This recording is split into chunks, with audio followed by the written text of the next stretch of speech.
Assalamualaikum warahmatullahi wabarakatuh. Selamat datang di Ruang Karir. Semangat berkarir.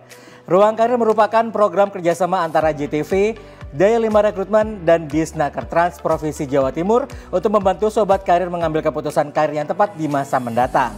Bersama saya Pandu Nugraha, kali ini kita akan membahas terkait dengan kenapa Gen Z perlu jadi ASN. Nah, sebelum kita diskusi bersama tamu kita di hari ini, mari kita lihat video yang satu ini. Halo Sobat BKD Jatim semuanya. Sedikit info nih buat kalian semua bahwa di tahun 2024 ini pemerintah Provinsi Jawa Timur akan membuka rekrutmen CASN yang terdiri dari formasi CPNS dan P3K. Berapa jumlah dan rincian formasinya? Kalian harus selalu mengikuti akun resmi di website BKD Jatim ataupun media sosial dan YouTube channel. Sekedar informasi, untuk formasi CPNS, kebijakan tahun ini diperuntukkan bagi pelamar umum yang fresh graduate dengan pengutamaan digital talent. Sedangkan formasi P3K diperuntukkan bagi ex-THK 2, non-ASN yang terdata pada database BKN, serta non-ASN yang aktif bekerja pada instansi pemerintah. Untuk formasi P3K menghususkan berpengalaman di bidang kerja yang relevan minimal 2 tahun di jabatan yang dilamar untuk jenjang pemula, terampil, mahir, penyelia, dan ahli pertama. Sedangkan untuk jenjang ahli muda harus berpengalaman minimal 3 tahun sesuai bidang kerja yang dilamar. Formasi P3K 100% kuota untuk non-ASN dan aktif bekerja di instansi pemerintah selama minimal 3 tahun secara berturut-turut. Pada seleksi CASN pemerintah Provinsi Jawa Timur kali ini, terdapat 2 macam seleksi. Yang pertama adalah seleksi administrasi, kemudian dilanjutkan dengan seleksi CAT. Untuk kelulusan pada seleksi CAT dari BKN, formasi CPNS berdasarkan nilai ambang batas dan berperingkat terbaik. Sedangkan untuk formasi P3K, kelulusan hanya berdasarkan peringkat terbaik saja. Untuk formasi CPNS, tes CAT terdiri dari 2 tahap, yaitu SKD atau Seleksi Kompetensi Dasar dan SKB atau Seleksi Kompetensi Bidang. Sedangkan untuk formasi P3K, tes CAT hanya terdiri dari Seleksi Kompetensi Bidang saja. Nah, untuk seleksi administrasi, berkas apa saja sih yang harus kalian persiapkan? Yang paling penting adalah kalian harus sudah memiliki ijazah dan transkrip nilai. Tidak diperbolehkan surat keterangan lulus. Kalian juga harus mencermati nantinya, persyaratan formasi wajib disesuaikan dengan kualifikasi pendidikan yang dibutuhkan. Kesalahan-kesalahan yang banyak muncul adalah pelamar menganggap bahwa program studi pada ijazahnya adalah sama dengan yang diumumkan. Tentunya ini menjadi blunder ya bagi kalian semua. Contoh, persyaratan adalah S1 Bidan, sedangkan kalian berasal dari program studi D4 Bidan Pendidik. Sekilas tampak sama ya, namun pada seleksi administrasi, kalian akan dinyatakan TMS atau tidak memenuhi syarat. Jadi sekali lagi, perhatikan kualifikasi pendidikan yang dipersyaratkan. Selain itu, siapkan dokumen seperti KTP yang namanya sama dengan ijazah. Contoh, di KTP namanya Pungki memakai Y, sedangkan pada ijazah, Pungki memakai huruf I. Kesalahan seperti ini harus kalian betulkan sebelum mendaftar seleksi CASN nantinya. Nah, selain itu dibutuhkan berkas seperti surat pernyataan 5 poin, di mana salah satu poinnya yaitu kalian tidak pernah diberhentikan dari CPNS atau P3K atau pekerjaan lainnya secara tidak hormat. Pendaftaran seleksi administrasi akan dilaksanakan serentak secara nasional melalui akun SSCASN BKN.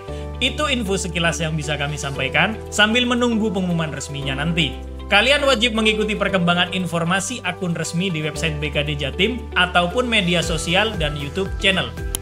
Persiapkan diri kalian dari sekarang ya. Tidak lama lagi pengumuman rekrutmen CASN akan segera dibuka. Salam Sobat ASN Jatim. Menarik sekali video barusan kita sudah melihat bagaimana kalau kita ingin menjadi seorang ASN atau kita support pemerintah untuk membuat lingkungan kita menjadi lebih baik lagi. Nah, untuk lebih jauh lagi mengenal tentang apa sih yang dilakukan di dalam dunia ASN juga dan kenapa sih Gen Z harus masuk ke ASN, langsung saja kita tanyakan kepada narasumber kita hari ini. Ada Kepala Bidang Pembinaan Kesejahteraan dan Perlindungan Hukum BKD Provinsi Jawa Timur, Ibu Adina Fibriani SE MAK, dan juga ada analis Spesialis SDM Aparatur Ketua Tim Seleksi dan Pengadaan Pegawai BKD Provinsi Jawa Timur. Ada Bapak Rachma Trihandoko, SIP MPSDM. Halo, apa kabar Bapak Ibu? Halo, Sobat Karir. Halo, Sobat Karir, alhamdulillah sehat-sehat. Sehat ya hari ini ya? Alhamdulillah. Alhamdulillah. Kita mau ngobrol tentang dunia ASN, kayak kita perlu melihat teman-teman saat ini karena banyak banget yang mau masuk ke dunia ASN tapi nggak tahu nih seperti apa kegiatannya di sana. Kita bisa ngobrol saat ini ya Bapak Ibu ya. Oke, mungkin sekarang saya pengen ngangkat dari sebuah kasus nih teman-teman. Kalau teman-teman sudah pernah membaca artikel atau di Instagram ini beritanya banyak banget bahwa teman-teman Gen Z ini banyak yang nggak mau masuk ke ASN atau sudah mau masuk di ASN tapi banyak yang stres banget nih. Nah, pengen tanya dulu ke Bu Adina, sebenarnya bagaimana sih teman-teman Gen Z saat ini ketika bekerja sebagai ASN? Baik, terima kasih. Jadi ke Gen Z ini kan terkenalnya kalau kita generasi strawberry. Ya, mereka tuh sangat rentan banget ketika kemudian kalau dulu sih kalau kita diberi tugas banyak, itu menurut kita tuh suatu tantangan, suatu ilmu. Tapi berbeda dengan saat ini Gen Z ini. Mereka ketika diperintah oleh bukan atasan langsungnya, mereka tuh kayak apa ya? Menolak resisten bahwa itu bukan tugas saya gitu. Nggak bisa kamu memberi saya tugas, saya nggak mau. Meskipun kemudian temennya nih yang lainnya juga bilang bahwa kamu harus dapat ilmu loh kalau kamu mengerjakan ini. Mereka tetap nggak mau. Enggak, saya sudah bisa kok itu. Tanpa dikasih tugas ini saya bisa. Bisa melakukan itu gitu bisa ya? melakukan itu gitu. Jadi nah seperti itu akhirnya kemudian mereka setelah ini kemudian merasa dikucilkan ketika kemudian tugas itu, oh anak ini nggak bisa dikasih tugas. Akhirnya dikucilkan kan dia karena tidak diberi tugas tadi, merasa dikucilkan, kemudian mereka stres. Malah stres malah ini terus kemudian mungkin ya biasanya mungkin bukan di kantor ya, di rumah. Nah kemudian ketika itu orang tuanya lah kemudian melakukan konsultasi ke BKD karena memang BKD ada suatu bidang yang memang menangani, ada psikolog di situ yang berkonsultasi. Sebenarnya malah ini ya, sebenarnya saya senang banget dengan generasi yang saat ini karena mereka sangat kreatif. Mereka bisa memberikan banyak input yang mungkin berbeda sudut pandangnya dengan generasi sebelumnya. Tapi ya lagi-lagi setiap generasi pasti punya positif dan negatifnya ya Bu ya. Ada sesuatu yang harus dikembangkan juga. Nah, saya pengen menanyakan lebih lanjut lagi tapi kayaknya kita harus break dulu sejenak teman-teman. Kita akan menanyakan lagi yang lebih dalam lagi, tetap di Ruang Karir, Semangat Berkarir.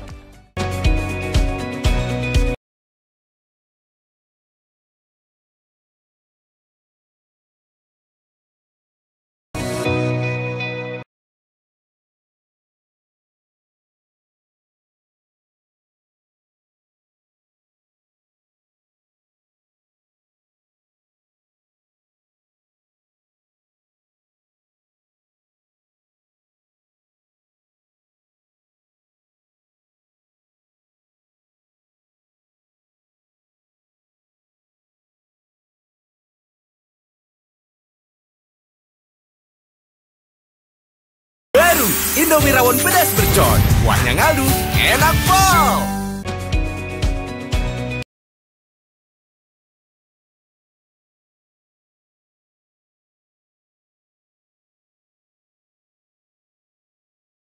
Kembali lagi di Ruang Karir, Semangat Berkarir. Tadi kita sudah ngobrol ya teman-teman tentang bagaimana kondisi Gen Z. Memang kalau yang dilihat tadi cerita dari Bu Adina adalah teman-teman ini mudah stres gitu ya. Kepikiran juga, kadang kalau dapat pekerjaan tambahan, kalau orang-orang dulu berpikirnya ini adalah pelajaran baru nih, akan mendapatkan sesuatu skill baru. Tapi teman-teman sekarang karena mungkin terlalu kreatif, banyak aktivitasnya, mereka malah membatasi. Saya fokusnya adalah bidang ini, nggak bisa ditambahin yang lain. Nah, saya pengen bertanya juga nih ke Pak Rachma, sebenarnya kerja di ASN itu seperti apa sih Pak sebenarnya? Ya, gini Mas Pandu ya, jadi kalau kita ngomongin pekerjaan, kita ini kan punya usia ya, usia itu kalau di ASN itu kita itu pensiun nanti di usia 58 tahun. Kemudian yang untuk fungsional seperti guru itu bisa pensiun di usia 60 tahun. 60, ya. Kalau kita ngomongin kelebihan ya, jadi gini, biasanya kalau kita bekerja di instansi swasta yang bukan ASN itu sistem kerjanya kontrak. Ya, katakanlah kita di Desember nanti kita nggak tahu Januari ini diperpanjang lagi atau enggak, itu kita nggak tahu. Sedangkan kalau kita jadi PNS itu kita lebih memiliki ketenangan. Ketenangan, jadi istilahnya karir saya saat masuk kita bisa masuk usia di maksimal 35 tahun, minimal mungkin di 18 tahun, kita bisa berkarir sampai usia 60 tahun. Bahkan di beberapa jabatan, ya beberapa jabatan bisa berkarir di 65 tahun. Ketenangan itulah yang mungkin dicari, tidak takut diberhentikan. Tidak takut diberhentikan, iya. Salah satunya ya Pak ya. Nah kalau misalnya teman-teman nih sekarang sudah masuk ke ASN, selain dari keuntungan tadi ya untuk tidak takut diberhentikan karena bukan ada kontrak lagi ya, istilah kayak kontrak lama gitu, kontrak hidup gitu ya, panjang banget. Bagaimana dengan suasana kerjanya Pak? Karena kan teman-teman ini nggak bisa yang mungkin 9 to 5 yang kaku gitu, dan mungkin bayangannya adalah mereka menggunakan seragam, mereka akan di belakang laptop dan kayak gitu ya. Mungkin seperti apa sebenarnya kejadian ASN? Mungkin di masyarakat umum atau para fresh graduate lulusan kampus-kampus itu mengetahuinya kalau PNS itu yang bajunya coklat, baju keki itu masuk kerja jam 8, pulang jam 4, tidak. Sebenarnya tidak seperti itu. Beberapa kantor ini mulai membuka istilahnya seperti co-working space ya. Jadi dia itu bekerjanya bisa disesuaikan dengan pekerjaannya. Contoh, di Dinas Pertanian itu ada nama jabatannya itu POPT, Pengendali Organisme Pengganggu Tumbuhan. Kerjanya tidak di kantor, kerjanya di sawah, kerjanya di ladang. Penyuluh pertanian kerjanya tidak di kantor, kerjanya di sawah, di ladang seperti itu. Jadi silakan, katakanlah kalau lulusan S1 kedokteran hewan, jabatannya medik veteriner, kerjanya tidak di kantor, bisa bekerja melakukan inseminasi buatan hewan, itu ya di peternak-peternak seperti itu. Jadi sebenarnya nggak cuma di kantor aja ya Pak ya, jadi banyak posisi-posisi yang mungkin Sobat Karir nggak tahu juga gitu ya, bahwa bisa diisi juga ketika di kotanya masing-masing. Itu juga enaknya ya Pak ya, ditambahkan di tempatnya di kotanya masing-masing, terus kemudian gak hanya di kantor aja, aktivitasnya juga lebih banyak lagi. Nah tadi saya akan berpindah dulu ke Bu Adina. Kalau tadi Bu Adina bilang kalau Gen Z itu kan pekerjaannya dibatasin, dia nggak mau tuh kerjaan di luar batas itu. Kemudian kalau zaman dulu mungkin kita disuruh atasan, kalau kita nggak nurutin dimarahin tuh. Betul. Nah sekarang pengennya Gen Z itu kayak gimana sih Bu? Kalau saya melihat beberapa kasus ya, berarti Gen Z ini kepinginnya mereka tuh pimpinan itu sebagai mentor. Dianggap orang tua tapi kemudian jangan hanya sebagai orang tua, tapi di sini pimpinan harus bisa sebagai mentor. Jadi ketika kemudian tugas ini diberikan, nggak langsung dilepas gitu aja, tetap harus ada bimbingan. Jadi mereka tuh menganggap bahwa oh iya aku masih diperhatikan nih sama orang tuaku, aku masih dalam koridor sesuai perintahnya gitu. Jadi nggak, kalau dulu kan kita cuma diperintah oleh pimpinan kemudian dilepas, terserah deh kamu, yang penting saya tahu tugasmu selesai dan hasilnya seperti ini, seperti ABC. Kalau enggak saya kembalikan. Dulu seperti itu mindsetnya. Tapi untuk Gen Z ini nggak bisa seperti itu. Mereka harus kalau Ibu puas nggak dengan kerja saya? Kalau misalnya kita bilang nih bahwa mereka saya nggak puas dengan kerjanya, udah kalau istilahnya orang Jawa motong, motong tiba-tiba ya, hilang, betul, tiba-tiba nggak ada kabar. Gitu. Motong, habis itu besok tuh datangnya telat. Wow, langsung sesignifikan itu ya langsung, perubahannya iya. ya. Jadi langsung mereka tuh langsung bentuk protesnya tuh langsung dikeluarkan gitu loh, nggak seperti zaman kita dulu ya. Betul. Bentuk protesnya kita masih pekewo, masih itu. Tapi kalau ini ya lebih frontal lah mereka. Makanya kita di sini harus paham bener gimana sebagai pemimpin, kita tuh harus paham bener gimana sih bawahan kita masing-masing ya, ada yang Gen Z, ada yang Gen X dan lain-lain. Nah, disinilah peran pimpinan harus tahu karakter masing-masing dari bawahan. Apakah, saya jadi tertarik Bu, jadi apakah kalau misalnya tadi teman-teman muda si Gen Z tadi butuhnya adalah di mentoring, sedangkan mungkin pimpinan itu nggak banyak juga yang bisa mentoring. Apakah ada pelatihan untuk pimpinan terlebih dahulu, atau sebenarnya apa yang dilakukan oleh teman-teman BKD juga untuk bisa memfasilitasi para pemimpin biar bisa melakukan mentoring kepada teman-teman Gen Z? Iya, jadi kalau kami selalu tidak putus-putusnya bahwa kami selalu bilang bahwa ada nih kompetensi di kami itu namanya pengembangan diri dan orang lain. Nah ini kalau diterjemahkan secara ini adalah membimbing bawahan.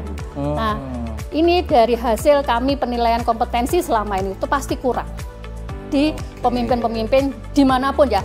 di kementerian, kemudian di pemerintah daerah, apalagi pemerintah kabupaten kota sama semua. Ini lemah karena memang dari dulu bentukannya seperti itu ya Bu ya, untuk kinerjanya gitu ya. Nah, akhirnya dari gap kompetensi ini kami serahkan nih ke BPSDM. Nah, kemudian dibuatkan kurikulum silabi. Nah, kemudian dari situlah kemudian pengembangan kompetensi membimbing bawahan, keluarlah namanya pelatihan. Ada trainingnya untuk ada trainingnya. Jadi akhirnya ini alhamdulillah kemarin itu kita sudah bekerja sama dengan BPSDM 2 angkatan untuk gap kompetensi membimbing bawahan ini. Oke, seberapa luas cakupannya pimpinan Bu? Pimpinan yang kan ada berbagai macam ya levelnya gitu ya. Jadi yang mana dulu yang biasanya dilakukan untuk training untuk pendampingan teman-teman Gensi ini? Yang eselon 3 karena semuanya jadi administrator kalau sekarang. Kepala bidang, kemudian sekretaris. Nah, karena saat ini tumpuan utamanya karena ini pengawas atau eselon 4 sudah hilang ya menjadi ketua tim seperti Pak Rasma ini. Jadi sekarang tumpuannya ada di eselon 3. Makanya kenapa kemarin kami memberikan pelatihan itu di level eselon 3 administrator. Karena sekarang tumpuannya di situ. Mereka yang menilai kinerja, mereka yang membina bawahan, dan mereka yang juga akan memberikan mentoring kepada bawahannya. Itu ya, jadi di eselon 3 dulu semuanya harus dilaksanakan untuk pelatihan terlebih dahulu. Menarik banget. Saya pasti ada punya pertanyaan juga buat Pak Rasma terkait dengan bagaimana caranya teman-teman bisa mendaftar sebagai ASN juga. Tapi kita akan break dulu sejenak teman-teman. Kita akan kembali lagi tetap di Ruang Karir. Semangat berkarir.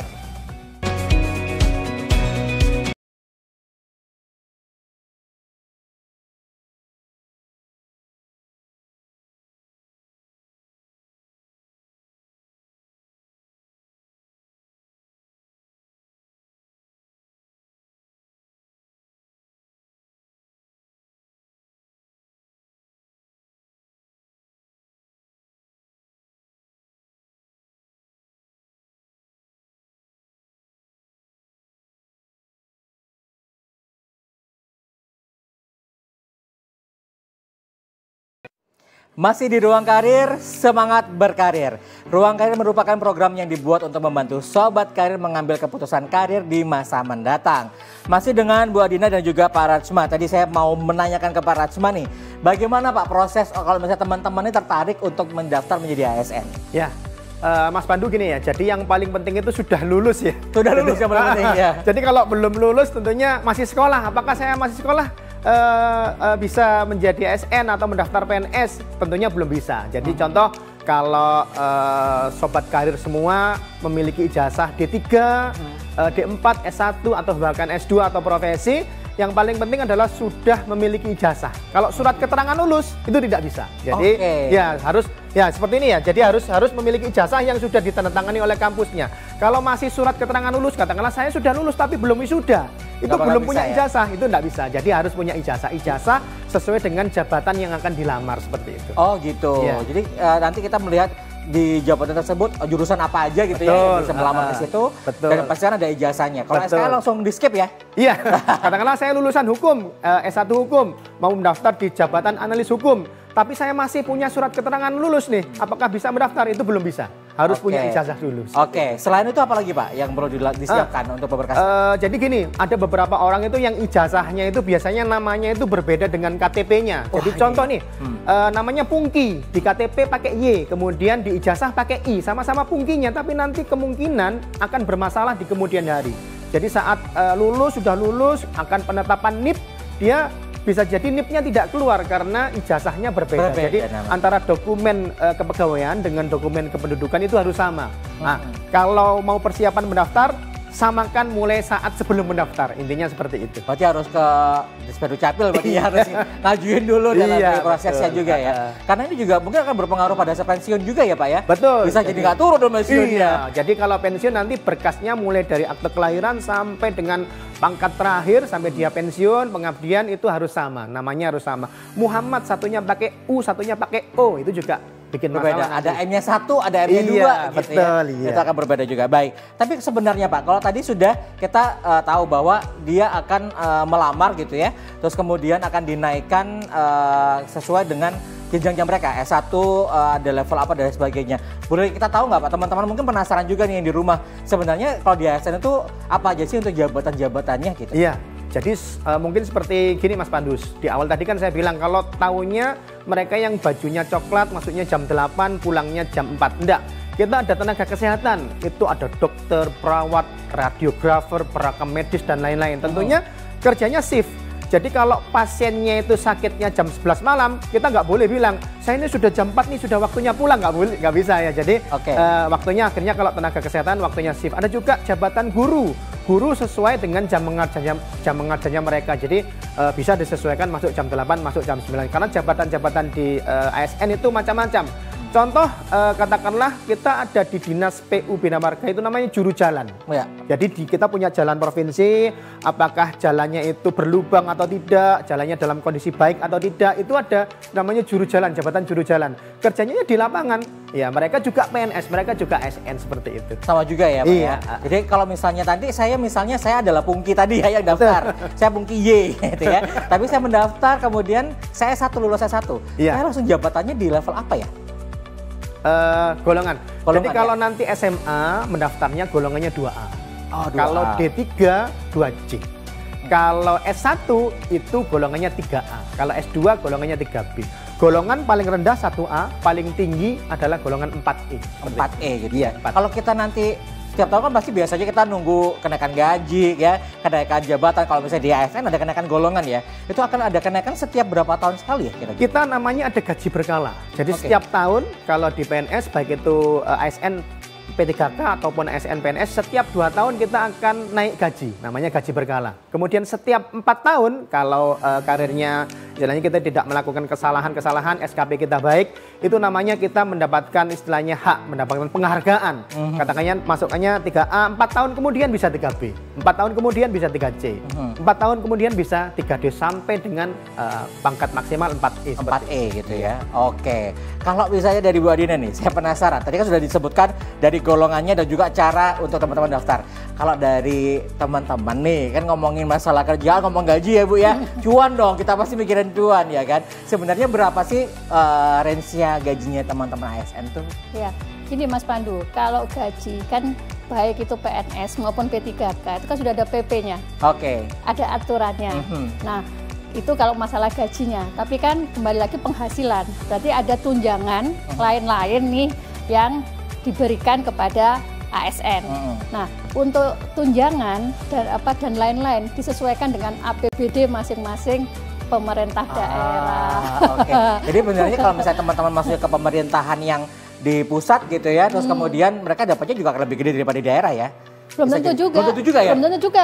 Kalau PAD-nya daerah lebih besar dari kementerian. Nah, itu juga bisa ya juga tunjangan di kinerjanya di Pemda lebih besar daripada di kementerian. Iya. Jadi kalau teman-teman mindsetnya itu adalah gaji yang kalau misalnya di kementerian lebih gede, belum tentu juga ya Bu ya. Di daerah bisa jadi lebih gede teman-teman. Tapi yang paling penting adalah mungkin adalah bekerja dengan bidang atau jurusan yang memang kalian minati. Karena kalau misalnya kita jadi kayak salah jurusan lagi, kuliah udah salah jurusan nih, nanti kerja salah lagi gitu kan. Sayang banget buat teman-teman. Jadi lebih baik lebih memikirkan bagaimana nanti kedepannya bisa berkontribusi apa ya. Betul. Untuk negara, seperti itu mungkin yang lebih enak ya Bu ya. Nah selain tadi ada gaji, ada tunjangan juga gitu. Apa hal yang sebenarnya menarik buat teman-teman Gensi bisa masuk di pemerintahan atau sebagai ASN? Iya, mungkin kalau di ini Mas Pandu di pemerintahan itu kan lebih gini ya. Kalau saya merasakan sendiri karena memang dulu sebelum saya masuk menjadi PNS, saya sempat nih di suatu perusahaan swasta. Ya, swasta. Itu kalau swasta itu kan lebih ke profit. Nah, kalau di pemerintahan kan non profit. Nah, setiap hari itu kita kayaknya target, selalu target kalau profit. Tapi kalau beda di pemerintahan. Di pemerintahan itu memang non profit. Kita dituntut hanya untuk ayo belajar yuk, belajar terus karena memang baru. Jadi kayak saya dulu penempatan pertama nih di di Badan Diklat. Dulu belum BPSDM namanya. Nah, di situ saya kan harus belajar gimana sih cara membuat kurikulum silabi. Padahal saya akuntansi nih. Iya, bukan urusannya dengan pengembangan diri Bu ya. Betul, itu. Terus kemudian setelah itu saya pindah ke BKD, kepegawaian. SDM dong. Lebih ke SDM lagi gitu. Jadi kita dituntut untuk belajar. Tapi ya itu tadi, jangan misalnya nih, kalau saya sih lebih ke positifnya ketika pimpinan memberi kita tugas, laksanakan. Itu poin bagi kita bahwa kita belajar gitu. Beda dengan profit, makanya mungkin kalau bisa saya simpulkan dari sini ya, beda antara ASN yang memang awal latar belakangnya dia dari swasta, kemudian masuk nih menjadi ASN, itu lebih tough, lebih tangguh. Wah. Daripada memang murni. Jadi awal masuk ya. Iya. Wah, ini menarik deh teman-teman ya. Jadi sebenarnya ini malah cocok buat Gen Z yang memang doyan banget belajar, ingin berkembang, tempatnya malah di ASN gitu. Jadi jangan pikir teman-teman, aduh kalau bisa diperintah-perintah atau ngelakuin hal yang monoton. Tadi sudah disampaikan juga Pak Rachma bahwa banyak sekali tier-tier atau posisi-posisi yang teman-teman juga bisa masukin juga, dan belajar itu akan lebih banyak lagi, bisa menjadi lebih luar biasa. Baik, terima kasih banyak Bu Adiana, Pak Rachma atas waktunya. Ini menarik banget pembicaraannya, singkat tapi kita sudah mendapatkan banyak hal dan semoga ini bisa membantu teman-teman semuanya ya. Dan teman-teman tetap update terus informasi seputar dunia kerja di program Ruang Karir JTV, Daya Lima Rekrutmen dan juga di Sakertrans Provinsi Jawa Timur. Follow juga Instagram Perantau Global untuk mendapatkan tips dan peluang kerja di luar negeri. Saya Pandu Nugraha undur diri. Terima kasih, sampai jumpa.